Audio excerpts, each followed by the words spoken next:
Good evening. The Conservative leader William Hague has brushed aside accusations that he's playing the race card and pressed on with his attacks on the government over the Damilola Taylor killing. The parents of the murdered 10-year-old say he's being used as a political football. Undeterred, Mr Hague is now saying there'll be more Damilolas if the government doesn't do something about the shortage of police to patrol estates. Our political editor Andrew Marr reports. In Peckham tonight, a community still distraught about the murder of Damilola Taylor, a 10-year-old boy left bleeding to death, finds itself in the middle of a row, not just about politics, but about whether politicians should attack one another over such killings. Already under criticism for exploiting the murder, William Hague has tonight gone further. Speaking to the BBC, he blamed Labour policies and warned a second Labour term would produce more such murders. There would be more crime. There will be more crime if police numbers and police morale continue to fall. And that will mean, yes, that there are more tragedies, which we all end up discussing. So another Labour government would create more Damilolas? Well, another Labour government means lower police morale, it means fewer police, it means more opportunities for the criminals to commit crime. Who knows what form that will take and how many more families will be tragically affected by it. And that followed a protest from Damilola's parents that Mr Hague, using the still unsolved murder in a wider argument about police numbers, was exploiting their son's death. They feel that the focus of all the discussion about their son's death should be in catching the murderers and bringing them to justice.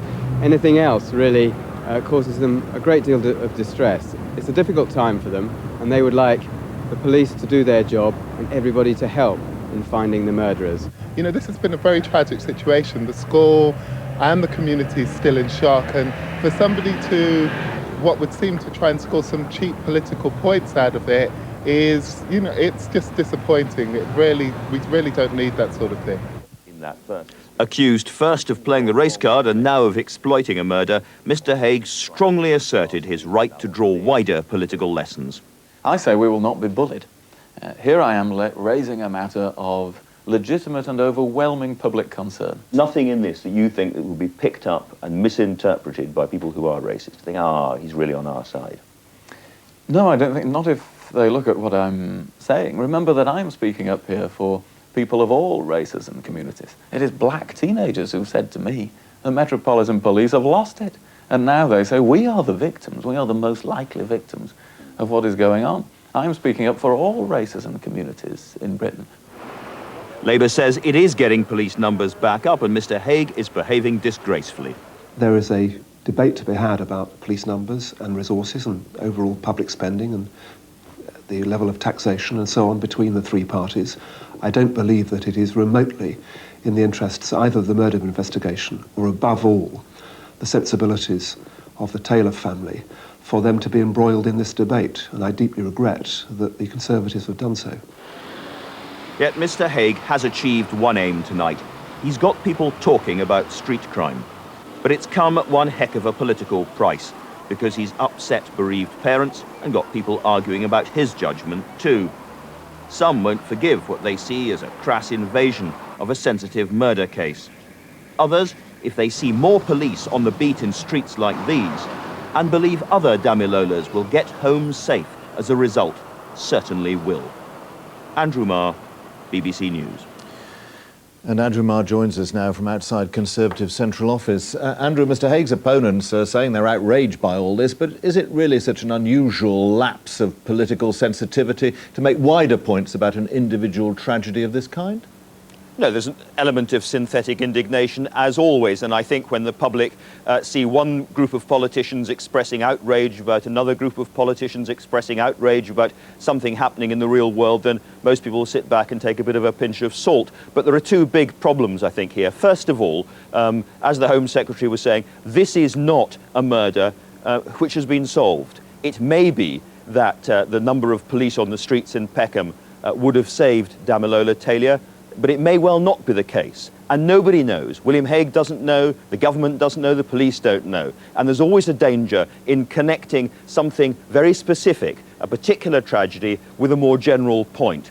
Secondly, although the politicians make their points, It's a cardinal rule, really, in British public life, not to get on the wrong side of bereaved parents. Last week, William Hague was accused of playing the race card by Stephen Lawrence's father, and today he's been accused of insensitively wading in by Damilola Taylor's father. Now, these are people who have a certain moral authority, rightly or wrongly, that politicians and other people don't have. So if you're going to do this kind of thing, do it carefully.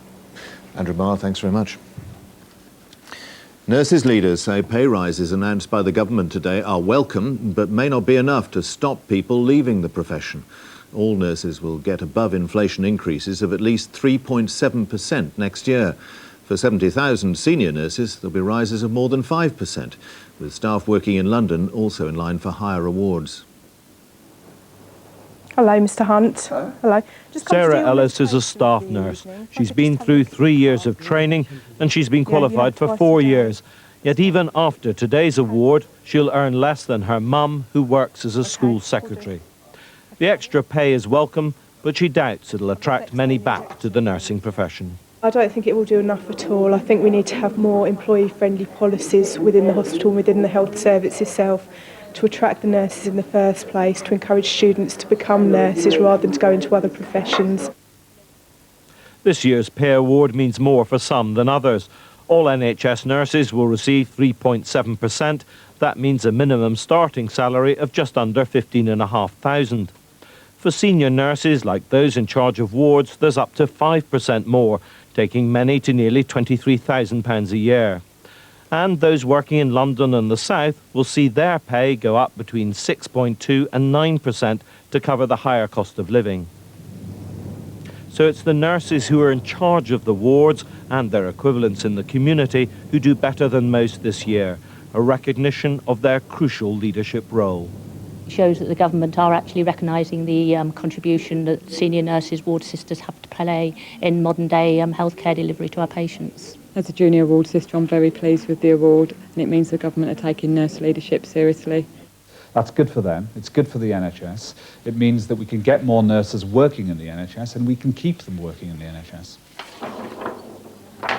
The medical profession is in line for 3.9%, and junior hospital doctors like Alex Hyatt will receive more under a separate agreement to allow them to cut their hours. But for now, he's still on duty 72 hours a week and earning less than £40,000 a year. If you take into account what our contemporaries from school and university are earning, our salaries are by no way comparable. And really, I'd like to see our salaries much more closely linked to what we possibly could be earning in the private sector. They've been really genuine. The big unanswered question is whether today's awards will be enough for the NHS to attract more nurses and doctors and to keep the ones it's got. The government's opponents are far from convinced. The average pay rise this year is 4.1%, so they're actually now falling below and falling behind other groups in the country. So they're unlikely to be enthusiastic about that. 22,000 vacancies at the moment, many more due to retire within the next 3 years. 0.5% above inflation isn't really going to be enough to change people's minds. A little above inflation is unlikely to have doctors and nurses queuing outside the hospital asking for a job. But the link between recruitment and pay is a complex one, and the government will be hoping that some of its other measures will also help to bring back the staff it needs to deliver the NHS for the 21st century. Neil Dixon, BBC News at Colchester General Hospital in Essex. With Christmas just a week away, train companies are warning long-distance travellers that they risk not getting a seat unless they book now. With reduced services because of track work, some trains are already full. Airlines and coach firms say they'll provide extra seats to cope with the demand. There were long queues today for tickets on Great North Eastern Railways. The company's running less than half its normal holiday service because of Railtrack speed restrictions.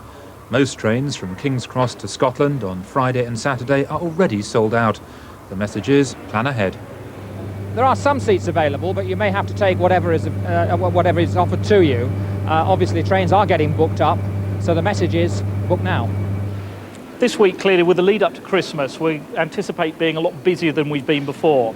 Railtrack's training 100 extra staff for its biggest stations. They'll be there to help long-distance passengers who are delayed. These people will be carrying bags, giving out information, giving out vouchers so that people can get teas and coffees. If they need to make telephone calls to phone friends and family to let them know of arrival times, they'll be able to use a mobile phone. And hopefully that will aim to ease their load a little bit during the busy periods. Even so, not everyone's going to be happy. There'll be fewer services than normal on Virgin and Great Western as well. The trains will be more crowded and they'll arrive later. Some passengers are not looking forward to it. I usually travel by Virgin to get home anyway. It's usually delayed or late or whatever. And now, with all the timetable and changes and everything, it's just going to be worse and worse. I travel occasionally up to Manchester, and I can see it taking a hell of a long time. Very, very crowded. Not good. One alternative is to fly. British Airways has laid on 12,000 extra seats on domestic routes. Bookings are already up 9% on last year. Another option, go by coach. National Express says bookings are up 15 to 20%. And if you're driving, motoring organisations think Thursday and Friday will be the worst days to travel. It's always busy at this time of year, and the problems on the railways are making it even worse than usual. But at least Christmas Day is on a Monday, and that means there is a full weekend to complete that journey ahead of the festivities. Simon Montague, BBC News, London. The boxer Paul Ingle remains in a critical condition in hospital tonight, but doctors say they're pleased with his progress. The 28-year-old fighter had a blood clot removed from his brain following his collapse in the 12th round of his IBF featherweight title defence at the Sheffield Arena at the weekend. The medical team caring for Paul Ingle have been encouraged by his progress. Tonight, they said, although he'd taken a severe battering, he was aware of the risks and there were now signs of improvement. It is a dangerous sport. The men that participate in it, in my view, are exceptionally brave. They know the risks, they know the rewards too, and occasionally they pay the price. Paul Ingle had not fought well on Saturday night. He was first floored in the 11th round, as described by Radio 5 Live's commentator John Rawling.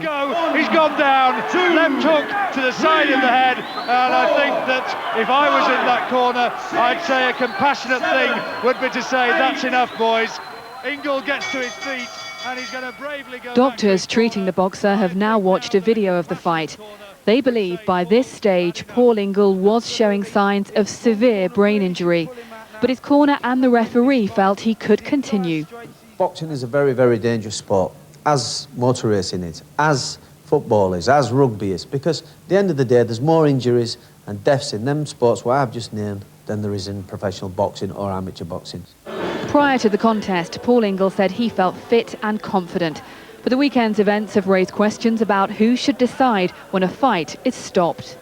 If a boxer's boxing well below par, then maybe the doctor should be able to overrule the corner or the referee and say, well, look, let's have a look at him. He's not boxing like he normally does. Let's have a look at him and maybe stop the fight. Maybe the doctor's the one that should be allowed to have the first say and the last say. Paul Ingle remains in neurological intensive care. His mother and his fiancée are with him. In a statement issued tonight, the Ingle family described their devastation at what had happened, but said they were trying to remain positive as they wait to find out the severity of the boxer's injury. Daniela Ralph, BBC News, at the Royal Hallamshire Hospital in Sheffield. 3 new cities were created today. They're Brighton and Hove, Wolverhampton and Inverness. They beat 36 other towns in a competition set up by the Home Office to mark the millennium. People in Inverness and the other 2 successful towns welcomed the news, but there was criticism from areas that failed to win, notably in Wales. The final round of meetings on the future of the National Lottery has been going on today. There's been speculation that the existing operator, Camelot, had won the new contract, but the National Lottery Commission insists that no decision has yet been taken. America's President-elect, George W. Bush, has made his first trip to the nation's capital since winning the election. And one of his visitors was possibly the second most powerful man in America, the head of the Federal Reserve, Alan Greenspan. Mr. Greenspan is known to have doubts about the new president's plans for massive tax cuts. Greenspan and Bush, the double act, now responsible for America's and maybe the world's economic health. The president-elect eager to be seen with the bank chief who has masterminded U.S. prosperity. It was George Bush's first day gliding through Washington in a presidential limousine. Next stop, the deeply divided U.S. Congress. Another choreographed moment. 2 Republican and 2 Democratic leaders brought together by a president-elect looking for cooperation. I told all 4 that there were going to be some times where we don't agree with each other. But that's okay. If this were a dictatorship, it'd be a heck of a lot easier. Just so long as I'm the dictator. That joke may backfire. Bush already pushing a sweeping £1 trillion tax cut.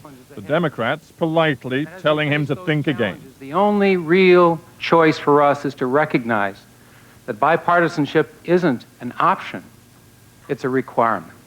All this talk of bipartisanship won't last long if the president-elect persists with his plan for massive tax cuts.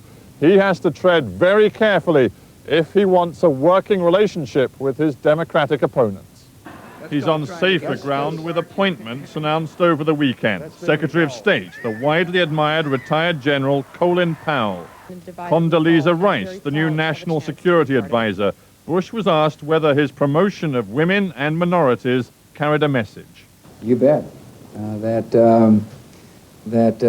people who work hard and make the right decisions in life can achieve anything they want in America. Maybe anything is possible after this strange election. Today, Hillary Clinton invited First Lady-in-Waiting Laura Bush to the White House for tea. They held hands. For now, everyone trying very hard to be nice. Stephen Sacker, BBC News, Washington.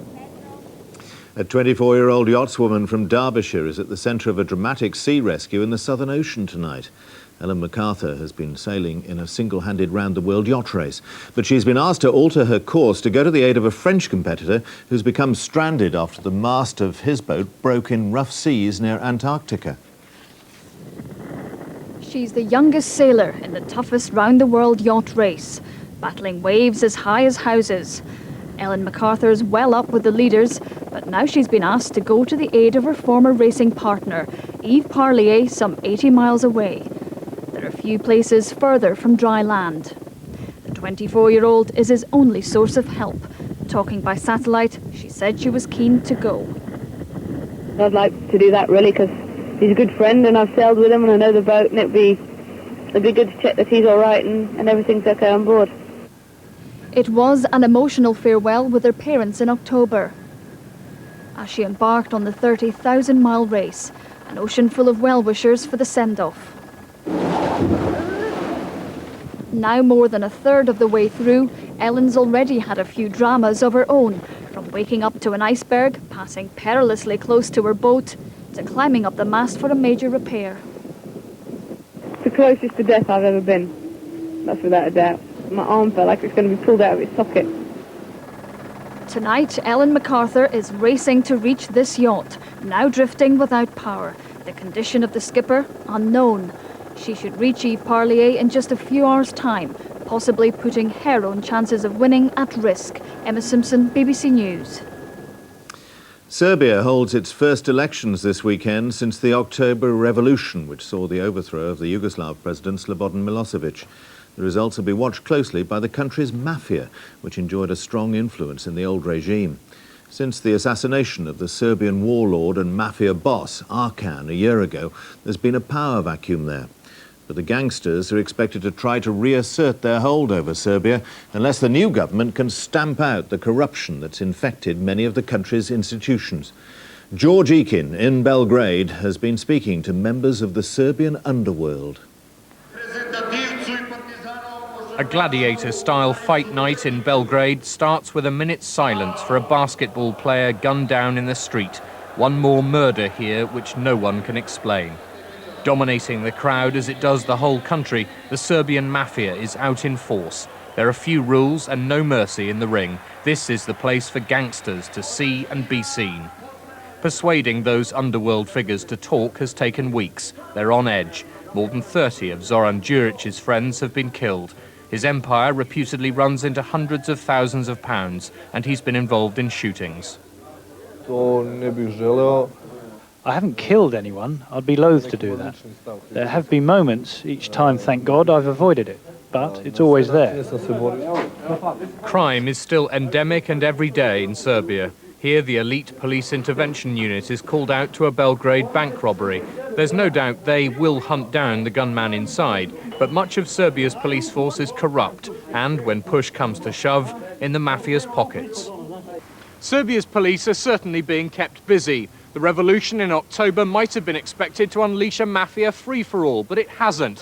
Far from running riot, the Serbian underworld is lying low, watching and waiting to see what kind of government emerges here. And it's in the Interior Ministry, still pockmarked by NATO bombs, that the fight for Serbia's integrity will be won or lost. The caretaker minister suspects all 7 of his telephones have been bugged by the dreaded state security, which he's supposed to be in charge of. He has no illusions about the scale of the challenge. We need to decriminalise the Serbian police, clean it from inside. We've created a special unit to cut the threads between the mafia and the police. Head of that secretive new unit, named the Vipers, is a captain who resigned in disgust from the police 4 years ago. Others like him are also returning to flush out the system. The biggest danger we face is from inside the police. We've been trained to fight the mafia, but not corrupt police officers. You could say that's our Achilles heel. Police trawls don't bring in any mafia big fish. Some have left for Greece or Spain, stashing money as far away as Burma. The searches do show the streets are awash with guns. This, the haul from 3 days' work. Vlada, who asked us to conceal his face, has been involved in shootings, drug trafficking and big robberies. He's been shot himself and regards Belgrade as the wild, wild west. He cautions that even with a new government, the underworld may keep its grip on Serbia. Criminals made their money under the old regime, but that hasn't stopped them approaching the new leaders, helping them financially. Plenty of influential people in the underworld joined those parties. Stamping out the gangsters and the state corruption in which they thrived would be hugely popular here. But to purge Serbia properly, the new government will need international help from its European allies. George Eakin, BBC News, Belgrade. The pop star Madonna and her fiancé, the film director Guy Ritchie, have arrived in the Highlands for their wedding later this week. The couple flew into Inverness Airport this afternoon with their son Rocco and the singer's 3-year-old daughter Lourdes. The family was serenaded by a lone piper playing one of Madonna's hits as they came off the private jet. With the glare of the world's media, the entourage was then whisked away to Skibo Castle. The couple are due to marry there on Friday. Football, and there's been an exciting North London derby between Tottenham Hotspur and Arsenal at White Hart Lane this evening. Our sports correspondent Kevin Geary has the details. With Tottenham apparently up for sale, a win over their dreaded North London rivals would have been worth a few pence on the share price. But big business be blowed. Thankfully, this fixture remains a tribal affair, and it was the clan in white who were celebrating when Sergei Rebrov's instinctive header put them ahead. But in the second half, it was Arsenal, very much in the championship hunt, who dictated. Only Sullivan and the Spurs goal repeatedly stood between them and an equaliser. In truth, commitment overshadowed quality throughout, and bravely those Spurs defended, their famed fragility from set pieces proved their undoing. Vieira's leveller was no more than Arsenal deserved. For George Graham, once of Arsenal, now unpopularly manager of Spurs, a crossroads may be nearing. Kevin Geary, BBC News. Final score 1-1. Now, the time's 25 past 10. I'll be back a little later with the latest on the day's headlines. But now, the news where you are.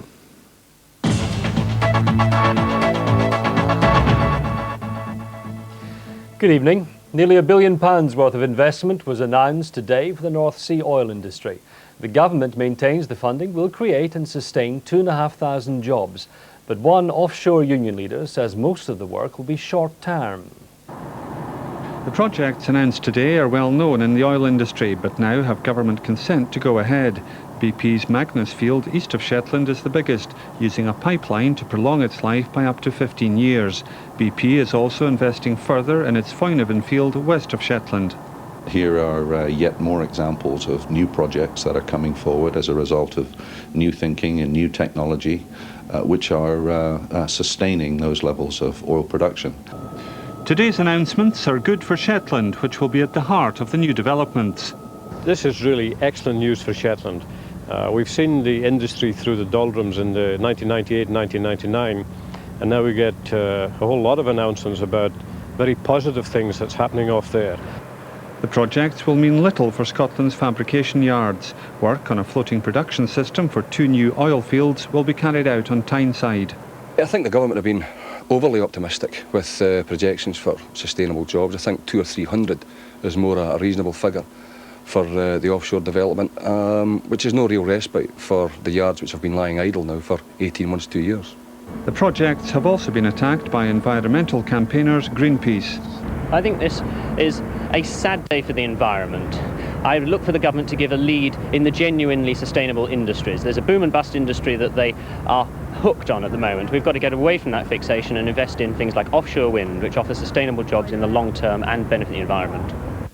The SNP say the announcement is confirmation of a long-term future for the industry and the opportunity shouldn't be wasted. UK energy ministers say the investment signals a bright future for the North Sea. The town of Inverness no longer exists. As of today, the capital of the Highlands is officially a city. It beat off competition in Scotland from Paisley, Stirling and Ayr. The Millennium City status, which is awarded by the Queen, confers no extra royal or government privileges, but usually brings economic benefits. Inverness, though merely a town, has for many years been deemed the capital of the Highlands. But now, after what's been described as a fearsome campaign, Invernessians have won themselves city status. Inverness's townhouse, now surely soon to be dubbed City Hall, was the venue for the announcement, and the Scottish Secretary John Reid was there to offer his congratulations. Well, I think it will help in terms of tourism. I think it will help in terms of the economy, attracting industry here. Of course, I hope it will give a great deal of pride to the people of Inverness. In the last 10 years, Inverness has become one of the UK's fastest growing towns. Now its local MP, David Stewart, who spearheaded the campaign for city status, says they'll be able to attract even more business to Inverness and the Highlands. What we will now do is market ourselves as the newest city in Europe. Tourism, of course, is the biggest revenue earner in the Highlands, and this is absolutely very good news indeed for tourism. So I do believe it does mean a lot. To the east of Inverness, you'll find the stadium, which is home to the team you might remember from that newspaper headline when they went ballistic and Celtic were atrocious. But Inverness Caledonian Thistle Football Club is a bit of a complicated title for any team. Might the change in status for Inverness actually herald a change in name for the local football team? I think it would be fine to hear if it's not Inverness, it's just Come On City. It may take many animated discussions before that one's ironed out, though.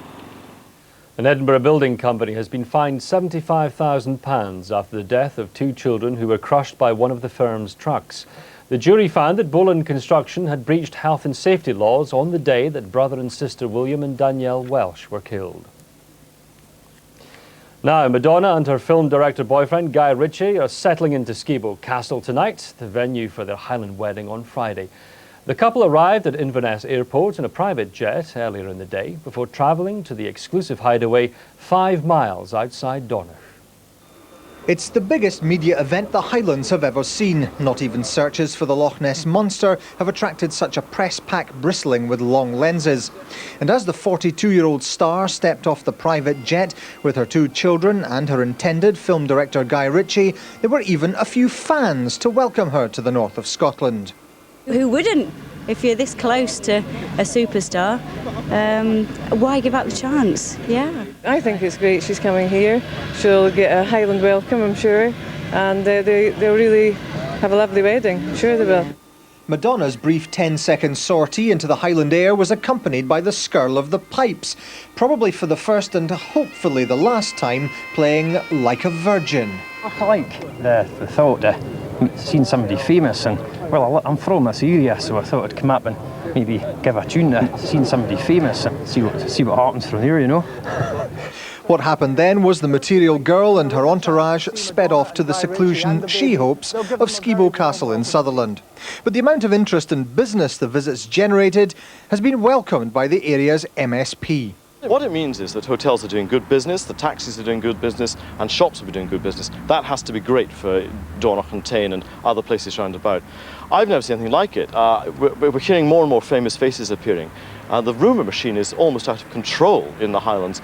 But between now and the wedding on Friday, Highlanders will be able to indulge in the sport of celebrity spotting as other stars fly in for the celebrations. The Rangers defender Fernando Ricksen has become the first player in Scottish football to be punished using video evidence. He was given an immediate one-match ban plus 12 penalty points after being found guilty of kicking Aberdeen's Darren Young in a match at Pittodrie last month. The SFA has given Ricksen a week to lodge an appeal. The referee, Mike McCurry, failed to spot the incident at the time. Now back to Michael Burke in London.